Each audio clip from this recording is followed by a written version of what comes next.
Throughout this series, you've seen me use this website to debug our web API as we work on it. And you're probably wondering, well, what is this site? Where did it come from? And how does it know so much information about our web API? Well, that's what we're going to talk about in this video. We're going to learn how we're able to debug our web API using something called the Swagger UI. Now, Swagger is a collection of open source tools that make it easier for developers to build and consume web APIs. Some of those tools include things like client generation, API documentation, and even the ability for us to debug our APIs live using this UI. Underneath all of those tools, Swagger relies on something known as the Open API specification. And that spec allows us to define some of the detailed things that our APIs are able to do.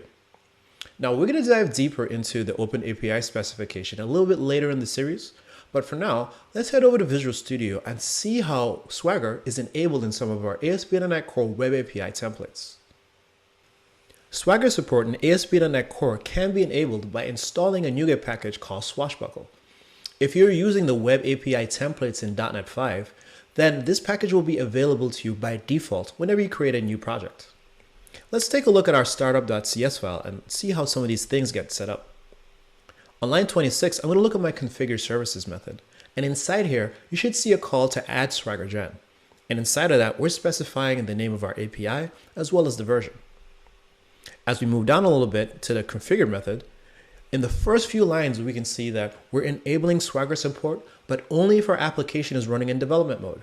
So that means that if you publish this app to production, then we shouldn't see some of these additional Swagger features. On line 41, we make a call to use Swagger. And this enables the generation of that Open API document that we could use to get some really detailed information about our API endpoints. Then on line 42, there's a call to use Swagger Gen. And we point that to that API endpoint. On line 42, we make a call to use Swagger UI. And that enables that web page UI experience that we've been using so far to test out our APIs. All we have to do is point it to that Open API document that we generated in that previous line. Let's go ahead and run this. Now that our page is up, you should have a good idea about where some of this information comes from. On the top left, we can see the name of our API as well as the version. And then on the right side, on the select definition, we can see the different documents that are available for us to try out. And so far, there's only one. In the middle of this document, we can see the different operations that are available on our API. And like you've seen before, we can inspect this and see the different parameters our API expects. We can try it out and run it live and see what it actually feels like. And also we can see the different responses that are returned from our API. This is a really good experience, not just for building web APIs locally by yourself, but also sharing with your team so they can learn about some of the capabilities of your API endpoints.